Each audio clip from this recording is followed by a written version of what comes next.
Hello everyone, welcome back to my channel and I hope that you all are doing very well. So in today's video, we'll be discussing part 2 of the background readings of modern European drama, that is selections from Bertolt Brecht, the development of an aesthetic. So before this video goes on, let's quickly see the introduction to the author, that is Bertolt Brecht. Bertolt Brecht was a German playwright and poet known for his influential work in epic theatre.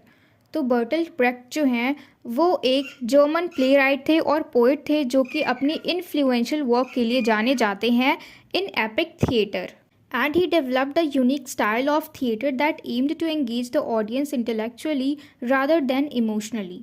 तो उन्होंने एक तरीके से जो unique style होता है theatre का उसको डेवलप किया है ताकि ये जो ऑडियंस होते हैं उनको एंगेज कर सके इंटेलेक्चुअली ना कि emotionally. And Brecht's plays often included elements such as direct address to the audience, a focus on social and political issues, and a use of alienation effects to make the audience think critically about the action on stage. और इनके place में इनकी writings में ज़्यादातर उन elements को include किया जाता है जिसमें कि वो डायरेक्ट ऑडियंस को एड्रेस करते हैं और इनका सारा फोकस किस पे होता है, सोशल और पॉलिटिकल इश्यूज़ पे, जिससे कि ज़्यादातर लोगों का फोकस किस चीज़ पे हो कि अगर वो एक्शन होता हुआ देख रहे हैं स्टेज पे तो वो उस चीज़ के बारे में सोचने लग जाए। And Brecht's theories on theatre known as Brechtian theatre have had a lasting impact on the world of drama and performance. तो जो ब्रेक्ट हैं उनकी जो भी थ्योरीज हैं उन थिएटर पे उनको किस नाम से जाना जाता है, ब्रेक्टियन थिएटर, क्योंकि ये उनकी खुद की थ्योरीज़ हैं थिएटर को लेके। और इसके अलावा इनकी जो थ्योरीज़ हैं उनका इम्पैक्ट जो वर्ल्ड ऑफ ड्रामा है और परफॉर्मेंस है उस पर भी होता है। तो अब हम फाइनली हमारी समरी को शुरू करते हैं और उससे पहले इस टाइटल का मतलब समझ लेते हैं, the development of an aesthetic. Aesthetic का क्या मतलब होता है, ब्यूटी या फिर आर्ट, ठीक है, यानी ब्यूटी या फिर आर्ट, उस एस्थेटिक को और ज़्यादा डेवलप करना, यानी उसको विकसित करना, उसको अपडेट करना, उसमें चेंजेस लाना। तो किस तरीके से बर्टल्ट ब्रेक्ट जो है इन्होंने थिएटर में अपना योगदान दिया उसके बारे में हम इसमें पढ़ने वाले हैं, ठीक है। तो सबसे पहला हमारा टॉपिक है द स्ट्रीट सीन। अब ये क्या है, देखो नाम से ही पता लग रहा है कि स्ट्रीट सीन यानी गलियाँ होंगी उसमें और जो भी घर होंगे आसपास वो सारी चीज़ें इसमें इंक्लूडेड होंगी। A basic model for an epic theatre. His street scene model relies precisely on establishing a connection between art's functioning and everyday life. The simple language में this is a connection between art's functioning and everyday life. यानी जो भी art है, जो भी कला है वो किस तरीके से फंक्शन करती है, किस तरीके से काम करती है और हमारी रोज़मर्रा की ज़िंदगी। And a view that depicts the buildings and layout of the street surrounding the property in question. तो देखो किस तरीके से, क्योंकि नाम ही है द स्ट्रीट सीन, जिसमें यही सारी चीज़ें होंगी जो कि डिपिक्ट करती हैं बिल्डिंग्स को, लेआउट ऑफ द स्ट्रीट, यानी जो भी गलियों में आसपास की चीज़ें हैं, जो भी, ठीक है, सड़क है उसके आसपास जो भी चीज़ है वो सारी चीज़ें हम इसमें देख सकते हैं। अब नेक्स्ट हमारा टॉपिक है थिएटर फॉर प्लेजर और थिएटर फॉर इंस्ट्रक्शन। इसका क्या मतलब है, थिएटर फॉर प्लेजर यानी थिएटर जिसमें जब भी हम मूवी वगैरह देखते हैं तो वो हमारे सिर्फ प्लेजर के लिए होता है या फिर वो चीज़ हमें कुछ इंस्ट्रक्शन देती है, यानी कुछ सिखाती है, हमें इंस्ट्रक्ट करती है, ठीक है। तो मॉडर्न थिएटर जो है वो रेफर करती हैं ऐसे थिएटर्स को जो कि बहुत ही ज़्यादा मतलब स्पेसिफिक प्लेसेस में है, जैसे कि Moscow, Berlin, Paris and New York. लेकिन बर्लिन में जो थिएटर है वो अभी भी स्लो है, यानी उसमें जो प्रोग्रेस है वो अभी ठीक से नहीं हो रहा, उसमें कोई डेवलपमेंट नहीं आ रही है बाकियों के कंपेयर में, यानी मॉस्को और पेरिस और न्यूयॉर्क इनके कंपेयर में जो बर्लिन है वहाँ के थिएटर में ज़्यादा प्रोग्रेस नहीं हुआ है। तो इसका हमारा पहला टॉपिक है इसमें द एपिक थिएटर। तो ये क्या होता है, a unique type of theatre that distances its audience from the events being depicted in order to inspire political and social action. तो ये एक यूनिक तरीके का थिएटर है जो कि ऑडियंस को दूर करता है किस चीज़ से, जो भी इवेंट्स होते हैं जिसमें हमें ढंग से डिपिक्ट किए जाए, जो हमें इंस्पायर करते हैं पॉलिटिकली और socially. And this is also a type of political theatre that addresses contemporary issues.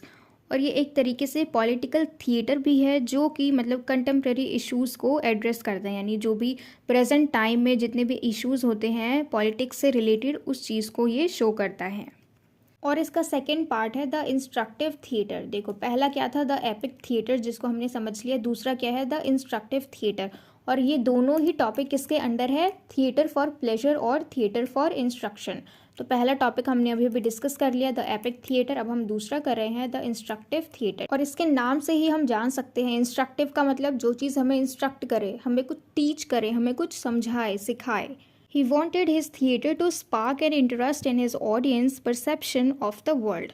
तो देखो, जो बर्टल्ट ब्रेक्ट हैं वो लोगों को चाहते थे, यानी जो भी उनके ऑडियंस हैं जो थिएटर को देख रहे हैं, वो चाहते थे कि उनके थिएटर में एक ऐसा स्पार्क हो जो कि लोगों के इंटरेस्ट को जगाए। ठीक है, यानी उनका जो नज़रिया है दुनिया को देखने के प्रति वो थोड़ा सा डेवलप हो, थोड़ा सा चेंज हो थिएटर को देखने के बाद। And he did not want his audiences to sit passively and get lost in a show's story, but to make them think and question the world they live in। तो देखो, इनका क्या कहना है कि अगर वो कोई भी स्टोरी देख रहे हैं थिएटर पे, कोई भी फिल्म देख रहे हैं जिसमें कि कहानियाँ होती हैं, तो वो बस देखते ही ना रह जाए। ठीक है, उनका क्या कहना था कि वो उस चीज़ को देख के उसको सोचे, उसके ऊपर क्वेश्चन करे, उसके ऊपर सवाल उठाए, क्योंकि ये इंस्ट्रक्टिव थिएटर है तो इसमें हम कुछ सोचने के लिए मजबूर हो जाते हैं देख के, क्योंकि इसमें हम कुछ सीखते हैं। इंस्ट्रक्टिव थिएटर का मतलब ही है जो कि हमें कुछ इंस्ट्रक्ट कर रही है, जो कि कुछ सिखाने की कोशिश कर रही है। And he encourage them to be critical of society. और उन्होंने अपने ऑडियंस को, स्पेक्टेटर्स को इनकरेज किया कि वो एक तरीके से अपना पॉइंट रखें। ठीक है, वो कुछ भी हो सकता है, नेगेटिव, पॉजिटिव। यहाँ पे हमने देखा क्रिटिकल ऑफ सोसाइटी, एक तरीके से वो पॉइंट रखे अपना, कि जो भी मतलब उनके दिमाग में चल रहा है, उनके जो भी व्यूज़ हैं वो उनको रखे। ठीक है, तो इन्होंने उनको इनकरेज किया। नेक्स्ट टॉपिक है हमारा, theatre and knowledge.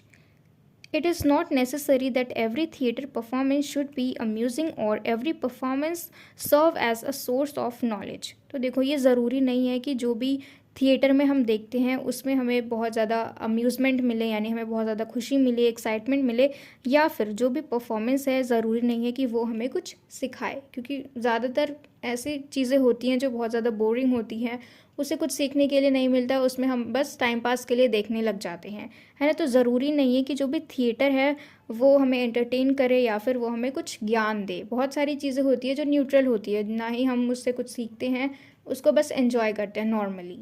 However, if modern knowledge is combined with science and then both together are used for art, specifically theatre, it would add to the value of theatre। तो देखो, किसी भी तरीके से अभी जो आजकल के जो मॉडर्न नॉलेज हैं उसको अगर हम कंबाइन कर दें साइंस के साथ, तो ये दोनों मिल के थिएटर में एक वैल्यू को ऐड कर सकते हैं।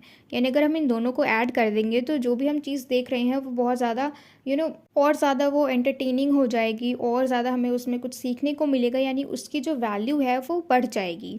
और विदाउट मॉडर्न नॉलेज और विदाउट साइंस जो थिएटर है वो बिल्कुल नॉर्मल ही रहेगा, है ना। तो इसलिए हम जब भी इसमें कुछ ऐड करते हैं नई चीज़, साइंस, नॉलेज, मॉडर्न नॉलेज, तो ऐसे में जो वैल्यू है थिएटर की वो बढ़ जाती है। अब आगे इसमें हमारे पास एक क्वेश्चन आता है कि is epic theatre some kind of moral institution? Yes, तो इसका आंसर है हाँ, कि ये एक तरीके से मोरल इंस्टीट्यूशन है एपिक थिएटर जो है। क्यों? क्योंकि epic theatre is a theatrical movement that aims to teach audiences morality and promote social reform. तो एक तरीके से देखो, ये जो एपिक थिएटर है ये थिएट्रिकल मूवमेंट है जिसमें कि ये चीज़ों को सिखाता है लोगों को। ठीक है, यानी ऑडियंसेस को सिखाता है मोरालिटी, जिसमें हम कहते हैं ना, कहानी को देख के सबक सीख जाना, सबक मिलना, उसकी जो मोरल वैल्यू है वो क्या है। And it also promotes social reform. फिर नेक्स्ट क्वेश्चन है हमारा, can epic theatre be played anywhere? तो इसका आंसर है हाँ, yes, epic theatre can be played anywhere. फिर हमारा नेक्स्ट टॉपिक है dramatic theatre versus epic theatre. Dramatic theatre क्या है? Dramatic theatre has a plot और story. We go to the theatre expecting the plot to be laid out before us and all issues to be resolve at a time.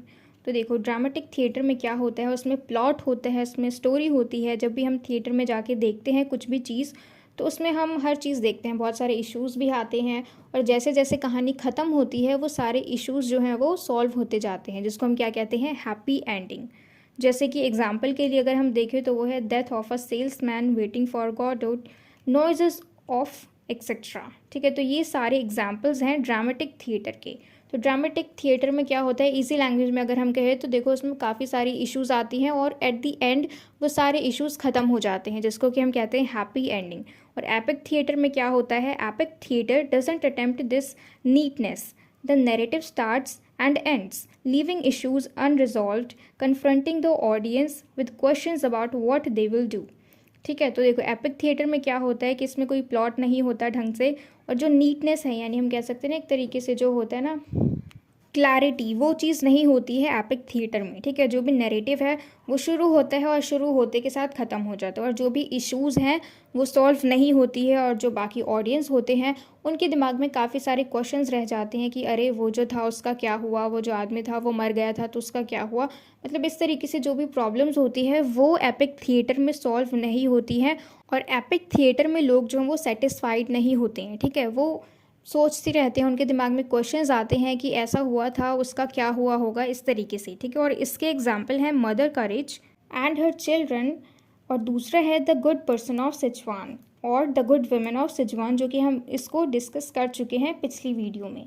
तो यहाँ तक clear है सबको dramatic theatre और epic theatre में। Dramatic theatre में happy ending हो जाती है, जो भी इश्यूज़ हैं वो सॉल्व हो जाते हैं एट द एंड, लेकिन एपिक थिएटर में ऐसा कुछ नहीं होता, जो भी इश्यूज़ हैं वो सॉल्व नहीं होते हैं, और सॉल्व होने से पहले ही कहानी जो है वो ख़त्म हो जाती है। तो आज की इस वीडियो में इतना ही, और मुझे पूरी उम्मीद है कि आपको ये पूरा चैप्टर अच्छे से क्लियर हो गया हो, and if so then please let me know in the comment box if you like this video, and share it with your friends as well so that they can get help from it. And don't forget to subscribe my channel, and till we meet in the next video, keep learning.